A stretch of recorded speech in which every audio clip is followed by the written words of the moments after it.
Welcome to Therapist Uncensored, a podcast where therapists freely speak their minds about real-life matters. Hey, I'm Ann Kelley. And I'm Sue Marriott. We are super jazzed.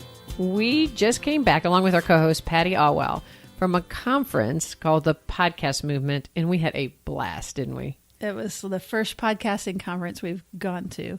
And because, normally we go to therapy things like therapist conferences around the country and stuff like that, which are always fun and interesting and super stimulating.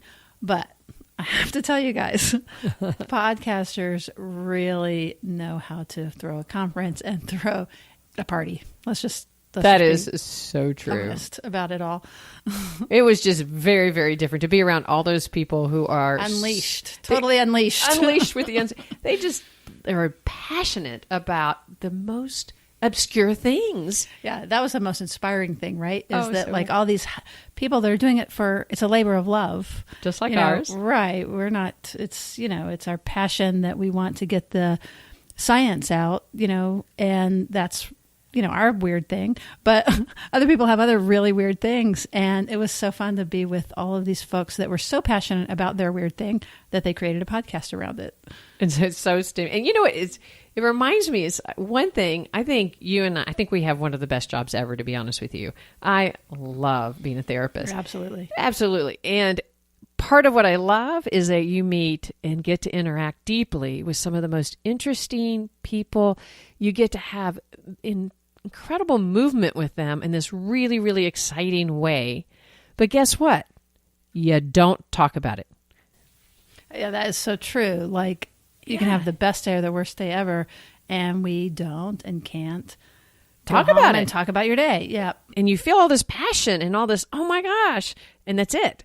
And so what was so different and so fun is that we, as you can tell, are incredibly excited about the topic that we are talking about here and the whole podcasting process we're into. And we got to go there and be excited with this huge group of people. And we got to talk about it. We got to talk about it. And we got to say what we're doing. I got to say, I'm a podcaster. And then there was more to talk about other than, what do you do? I'm a psychologist. Dead.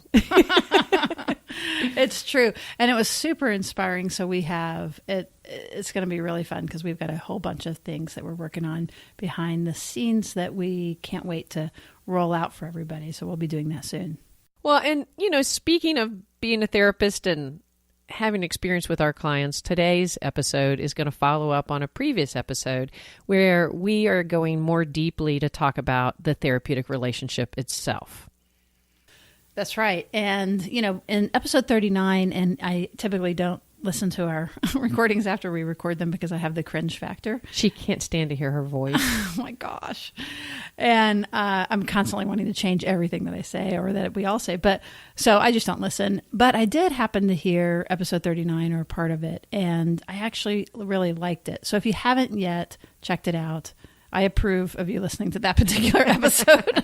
I actually encourage it because it's the first half of this. And in that particular episode, we were focusing more on the care and love and incredible change and depth growth that can happen in a good therapeutic relationship. But today we're going to pick it up and talk about the other side of the coin. The dark side of therapy. Boom, boom, boom. Which unfortunately is way more frequent than it should be. And it definitely does happen. We're going to hit a couple of things real fast and then really get into why that we have to even do a podcast on it. One would think that would be a clear thing if something's going bad, that it would be easy, but it's actually quite the opposite.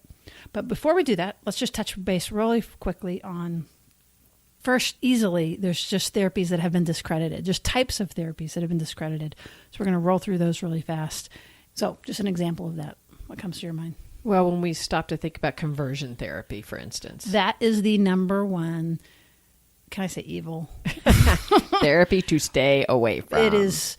And by conversion therapy, what we're talking about is a coercive therapy that is intending to change someone's sexual orientation. Obviously, not to be gay, but to ungayify someone who is identifying as or believes that they may be anywhere on the beautiful LGBTQI spectrum. And that is the opposite of what good therapy is supposed to actually help one identify who they are and what expression is their natural self, and really bring that out and help someone ground. And so you're going to hear that theme in this. So number one, bad therapy, conversion therapy. There's a couple of others that have actually been discredited. The repressed memory therapy, that was very, very common and popular a ways back, and has really been shown to not only be not a helpful therapy, but can lead to some really unhealthy traumatic outcomes. That's right. As well as ones that actually are critical incident stress debriefing. CISD has, people were implementing it across the board for a while, and now we know better. There are certain circumstances it's good and there's certain circumstances it's bad, but you don't just apply it to everybody that's been traumatized. And there's others, things like some of the really severe wilderness trainings, with the idea being that you break adolescent down and then build them back up. And some of those have been shown to be very, very harmful. So it's just something to watch out for. But that's not, and then there's another subset. So those are, no matter who the therapist is, if they're implementing those kinds of therapies, it's just something to look out for. And the next real quick one that we're going to hit is that sometimes it is the therapist themselves. And just like there are bad physicians and bad police officers and bad everything, teachers. Right. There are therapists that have gone astray and that they are actually using their role in a exploitive way. And one of the ways to watch for that is to make sure who you're seeing is licensed and accredited and well established out there. That's a really important thing. That's exactly right. So there are predators basically in any field, and there certainly are in ours, and people have been injured by people who intentionally abuse the power differential. But what we're interested today in really unfolding and talking about is something, not these kind of more clear things, but it's when you begin a therapeutic relationship and things are going well, but things take a turn at some point and it gets confusing. It's like, what is, particularly when you have relational injuries in your life, what is good therapy that is hard? And so things are coming up in the therapy about the therapy relationship that is difficult, but actually good for you. And then what's the difference between that and when it's actually harmful and it is an actual dysfunctional relationship that's causing harm? And weirdly, it's actually quite hard to tell the difference. Because it's not always completely clear cut, and it's not a straightforward answer. And so I think that's why this podcast is why we're really wanting to go in depth and help listeners really think about it from a deep level. Like you mentioned, sometimes therapy doesn't feel good, and it doesn't feel good for all the right reasons. Because if the therapeutic relationship is done well, you're going to end up engaging in that relationship in a similar way that you've engaged in other primary relationships in your life. And that's one of the advantages, because it allows you to process it, go deeper, explore it, work through it. And sometimes that doesn't always feel good. Again, if we've had relational injuries in our life, as we feel safer, we kind of come unglued. And so things can feel really bad and confusing for a period of time. And that doesn't necessarily mean that's not necessarily at all. It's a dysfunctional sign of really relationship. Healthy therapy. That's exactly right. And so again, the health in that is that you feel safe enough to begin to undo some lifelong defenses and to be vulnerable and to try new things. And one of the ways to recognize that's what's happening is when you can recognize that you feel safe with the therapist, and that even if it's hard and painful and challenging, that you feel like you have a baseline there that helps you go deeper and explore those feelings and stays in tune with you if it's going too fast. Because sometimes what can happen at therapy, we can go too fast and you're not prepared for it. And so a theme you're going to hear throughout this episode is that we want to help you listen to your gut. And that doesn't mean you always act on your gut. Sometimes you listen to your gut and you put it into words and you talk about what's happening in your fears or your desire to withdraw. But we really want to help listeners listen to their gut. That's right. And, we were mentioning therapies that have been discredited before, and now we're beginning to unfold this. When you get in the middle of these deep enactments and connections with your therapist, And so one of those therapies actually that can be questionable are trauma therapies that, like you say, they go right for the gut and like right for the most painful memory, or, create abreactions in the therapy. These days, kind of the standard of care is more that if there's attachment injuries and trauma, that you go for the attachment first. Which means what you're saying, Sue, is that you go for the connection between the therapist and the client and talk about the kind of relationships about attachment that client's had. And is that what you're meaning? That's exactly what I'm meaning, that even sometimes we're not talking about it directly, but we're having a new experience where that the person can unfold and be more and more themselves and be understood and be recognized for who they are. That in and of itself is therapy, right? And it can be reparative and healing. And that is working on the trauma, because beginning to know what you think and know what you feel and have that affirmed, that is already working on trauma. That makes so much sense. And it's really important, whether you're a client or a therapist out there listening, Or both, thank you, that when trauma exists, it really is important to be able to work through it in a therapeutic relationship. But sometimes it needs to go at a pace, at a time where the client has enough support to go stair-stepping into it. And so if, for instance, you're a client and you have trauma and you realize that you're getting panicked, you're starting to have intrusive thoughts out there, and et cetera, and the pace of therapy is too fast and too intense, and you don't feel like you have a floor under you, that's probably a sign that you need to back up, talk to your therapist, or maybe that it's not the right match. So one of the dangers in working with trauma is if we go too quickly and go right for the big injuries or the big traumas, and we don't yet have, like you said, the foundation or the floor of the relationship to stand on. So that's one small example. I think where this really, really gets confusing is it's not like most these situations where a client kind of gets trapped in, being a narcissistic extension of a therapist, or being held hostage by the therapist. I mean, talking about the dark stuff, right?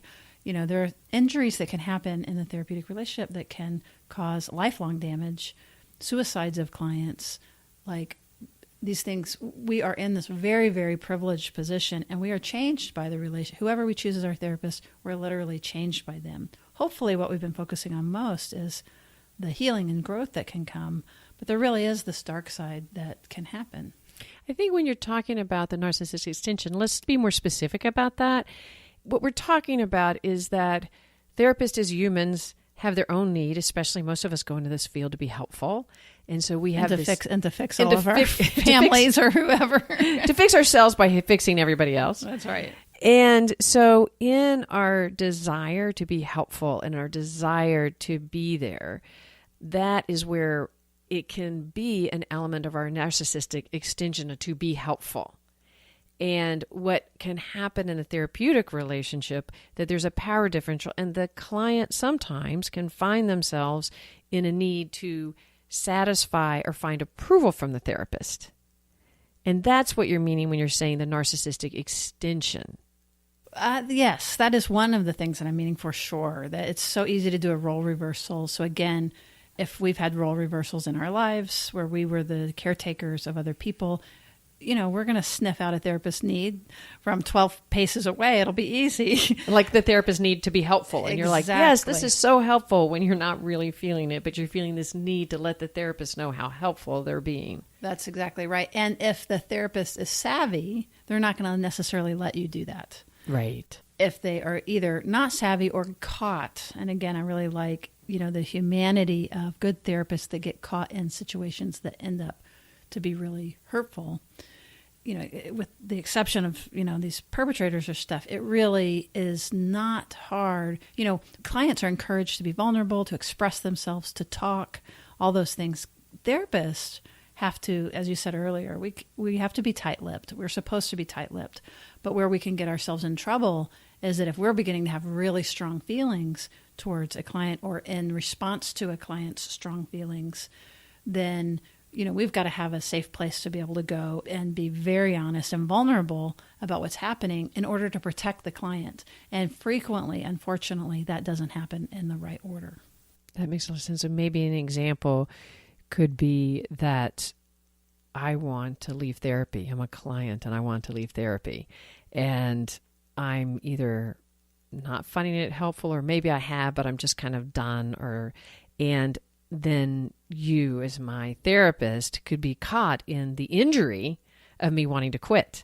What does that mean about you? Does it mean you're a bad therapist? Does it mean... And so instead of dealing with your own feelings about that, it would be very easy and sometimes susceptible to questioning the client in a way that makes them feel like something's wrong with them, or feeling shameful about their desire to quit.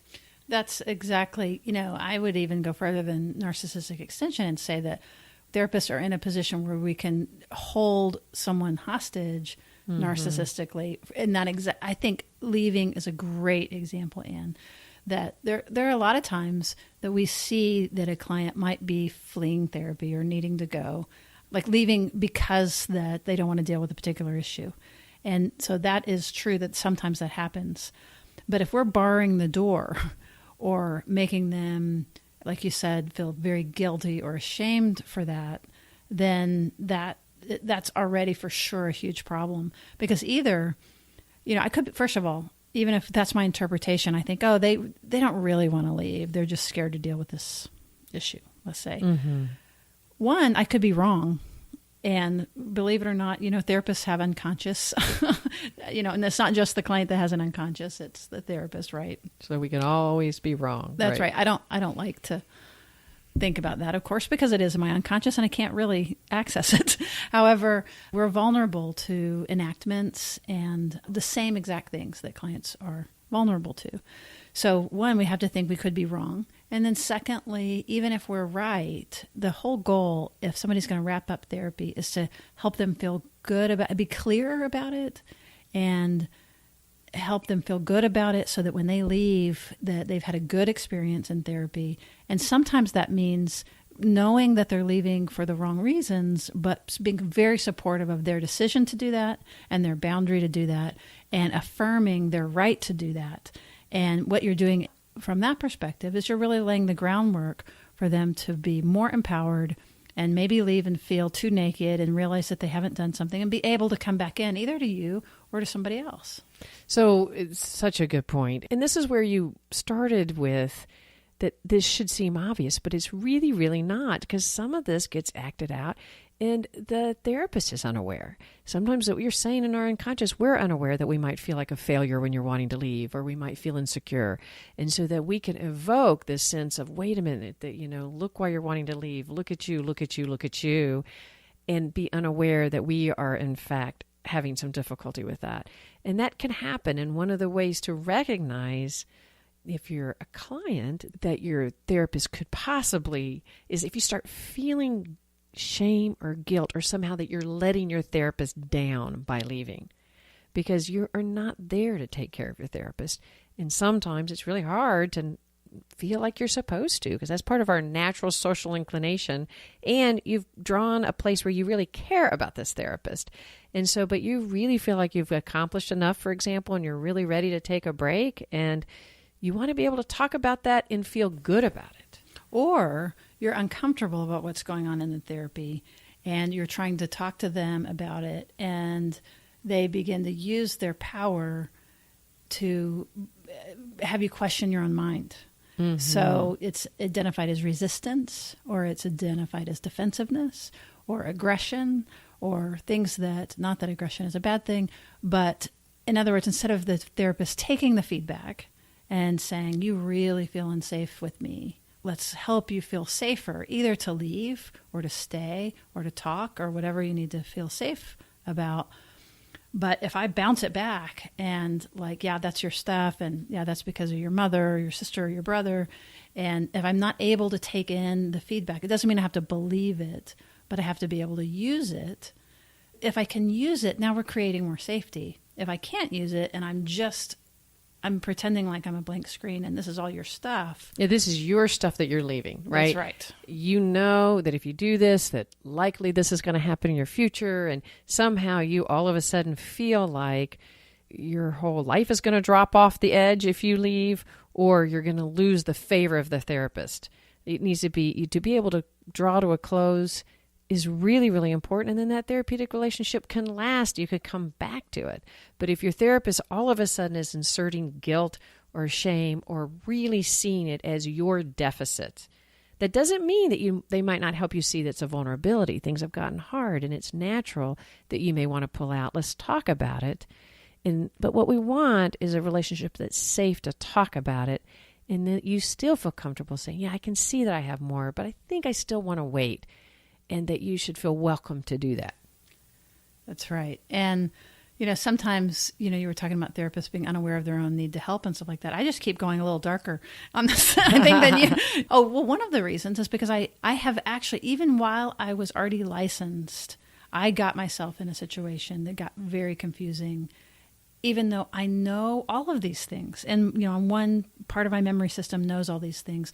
But when you're deeply engaged in the therapy, it can be really, really hard to know who's doing what to whom. And the other thing I thought is therapists that have been treated that way themselves in their therapy are really blind to then enacting it again with their clients.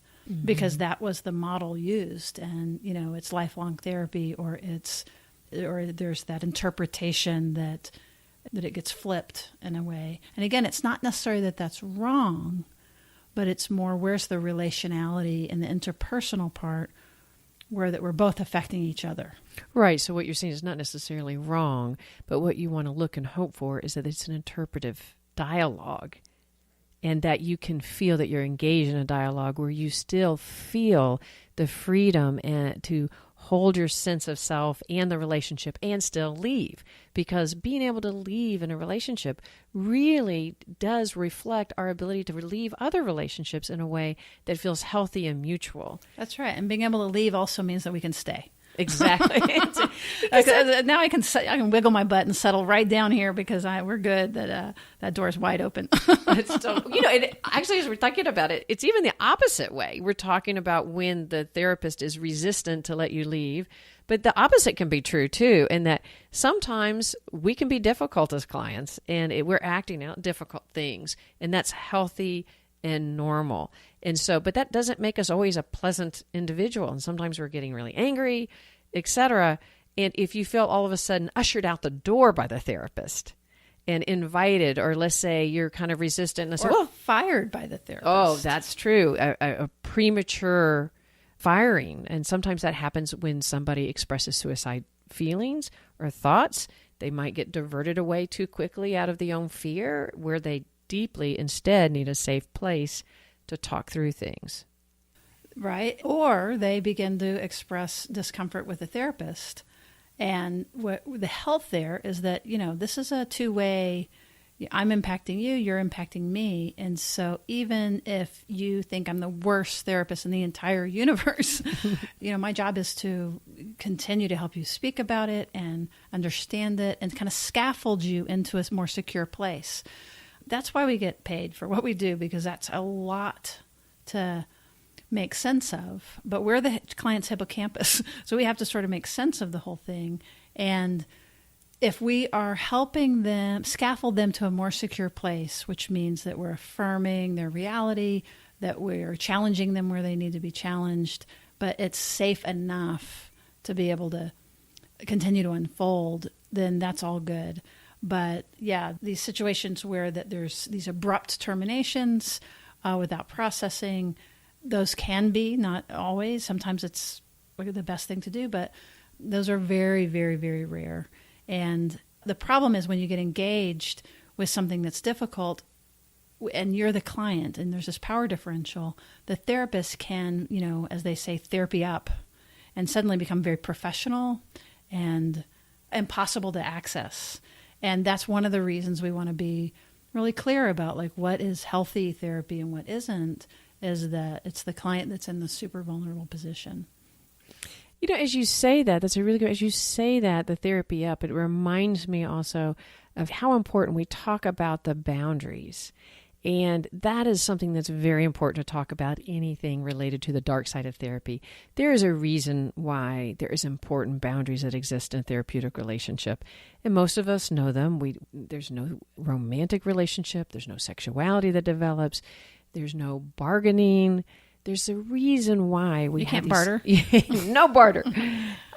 There's a reason why we have that, is to make this very safe environment for our clients to be able to relax and to know that anything can come up, but the therapist is going to hold that safe place. And what can happen, as humans can, is if we feel too compassionate for a client and we start giving too much or not holding our boundaries, what can happen is that the client... So Ann Kelley, you're not necessarily known for your super on time.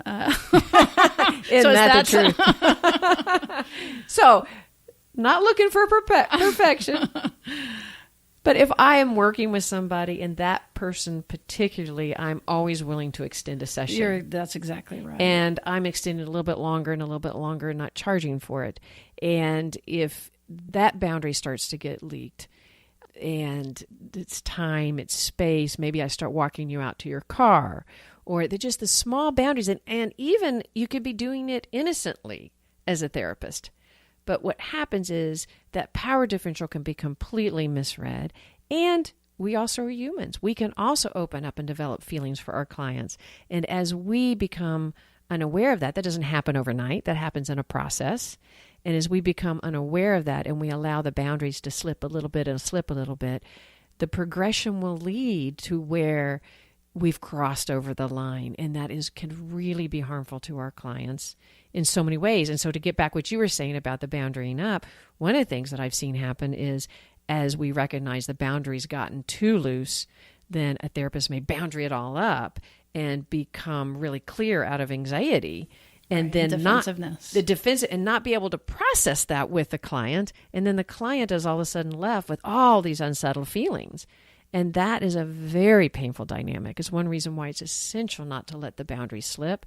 But if you notice as a client that they're slipping, you start observing that. You observe that they want to schedule you for late night, or maybe suggest that you have a cup of coffee, or that to be aware that that boundary is not good for you, that boundary slippage is not good for you, and to talk about it. Even though it's going to feel probably really good, yes, because you're special and this is a unique relationship, and that's where it gets super confusing. Mm-hmm. So I really like you being very specific about these are the signs that we want to help you check. Right. Because who doesn't want to feel special in the therapist's office? And the truth is you are special. And so, but the reason those boundaries exist is to help you safely explore those feelings and know no matter what happens, that therapist is going to hold you tight in a way that you can trust and develop trust. That's right. And holding tight, as you're saying, sometimes means stopping on time, even when you are just getting into material, that's a loving act, or it's a healthy professional act to be able to maintain the therapy, collecting payment, those kinds of things. So maybe we should let's get a little bit more concrete to just have some, I think of, like if you're skiing and there are these markers, like go here, don't go here. Like because it can be so confusing of who's doing what to whom. Even in good therapy, in really good, healthy therapy that's moving you towards security in yourself and in your relationships, it can get super confusing. But notice my language it's building you. Basically, look for this. You should be getting better, right? Absolutely. You should be getting better. You should feel starting to more steadily feel positive about yourself, not more shameful. And that doesn't mean you don't engage in feelings of shame. Like that is going to come up in many therapeutic relationships. But if it's the relationship itself that keeps inciting shame in you, that's what you need to be really tuning into. That's exactly right. Again, so look for, do you have the capacity to give your therapist feedback and have them use it productively? Mm-hmm. Or do they flip it back around on you? Or, because again, it's a highly interpersonal event. There are different kinds of therapies, and in some kinds of therapies, you're going to get generally less back from your therapist. And then some, you'll get much more fluidity. Right. So helping you explore it, if you give your therapist feedback and they go, well, tell me what that means to you, and they help you explore it. That's not necessarily flipping it back to you, because we want room for that. But if you experience defensiveness and blaming, then you have a warning sign that you're in a relationship that's going the wrong direction. That's right. I mean, we're taught, and I believe that as we act and make interpretations and, are moving through the therapy as the therapist, that we're looking for things to improve. Mm-hmm. So it doesn't mean that you're not going to feel bad after a hard session, but overall the trajectory should be that things are, coming together, or that you can see where that you're having to unravel a little bit in order to grow your marriage, to grow your relationships, not to marry your therapist in the end. There may be periods of time that you feel like doing that, but we don't want the therapy to replace your primary connections in your life.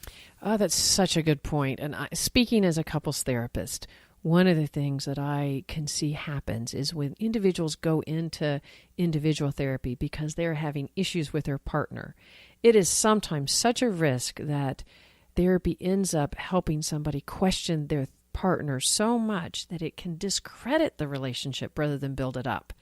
And I really, really want to encourage people to think about that you want a close connection to your therapist. You want to be understood and you want to be moved by them. But if they are the only one that can understand you and you are losing faith in everybody else around you, that may not be a good sign. Now, of course, if you are in an abusive relationship and you don't have health around you, it could be a great sign. But in general, if you find yourself losing faith because everyone else doesn't get you, but your therapist does, that's something to talk about with your therapist. And that may be a sign that it could lead to deterioration in your happiness of your marriage or your relationship rather than improving it. Right. And so what we want to look at, again, it gets so sometimes hard to distinguish, but sometimes good therapy helps you shed bad relationships. Definitely. And so, yes, sometimes you do get more distant from the people that you're with the help of the therapy. But if maybe you're getting out of bad narcissistic relationships or, like you're saying, abusive relationships, those are great things. But if you were in pretty solid relationships and then are being pulled into a closer relationship with a therapist who's not supporting you in continuing to grow your relationships and your differentiation with them, and having a different mind than them. You're not supposed to meld. The therapist is supposed to help you build up your sense of who you are in whatever beautiful shape, size, color, weirdness, funky that you emerge to be. It's like, that's like good parenting. And so that's one of the things that you want to look for, is that differentiation is welcome in the therapy hour and that your relationships are supported. And even if they're what could be easily judged as a bad relationship, you're in that relationship for a reason. To be able to look at yourself and not just those around you. If you're being supported at only looking at how everyone else around you is mistreating you, that might not be the best sign. Yeah, because believe me, it's very easy as a therapist to think, those bastards, why are they treating you that way? Well, it's so funny you should say this, Sue, because I think one of the things that can happen for most of us as therapists is you start listening and you don't have the partner in the room, and they're describing through their perspective this impossible situation, and it can activate you, and you're like ready to annihilate their partner. It's like, are you kidding? Because you're getting activated. Yeah, and then later you meet them and they're this small mouse, and they're wonderful. They're super sweet. And so the point of that is of course we're going to get activated because we care about the client and we want to protect them, but it is easy then to get activated and too aligned. And you're speaking about differentiation is so important, to be able to sit and really let yourself get super mad at your partner without your therapist trying to really activate. You can't tolerate that. That's just something to watch for. So, just as sort of a as we kind of wrap this up a little bit, there's this notion of healthy dependency. So as we're talking, like on one hand, I'm like differentiation, as a good recovering dismissive avoidant might say, but then there's also the side of dependency and having a healthy dependency. And so sometimes we, depending again on our histories and how we're using the therapy, we do go through a period of intense dependency. So what's the difference, Dr. Ann Kelley, of healthy dependency on a therapy where there's periods of time where you may be the only person in this person's life, and that's a good thing because they haven't had anybody in a real way. So what does a healthy dependency like that look like versus something that can turn? Oh, that's such a great way to phrase it. For me, what comes to my mind, and then I'll turn it on to you to answer the same question, is safe vulnerability. I think what distinguishes that is that a client able to get vulnerable in that dependency and yet feel very safe that they won't be taken advantage of, that they can get angry at you and still feel safe and not pushed away. If a client's getting angry and then feels rejected or a cold shoulder pushed away, that's not a safe way to do it. So I think it is safe vulnerability that I can open up and know that I can vary in this relationship, and the therapist is still strong enough to hold me in all my variations.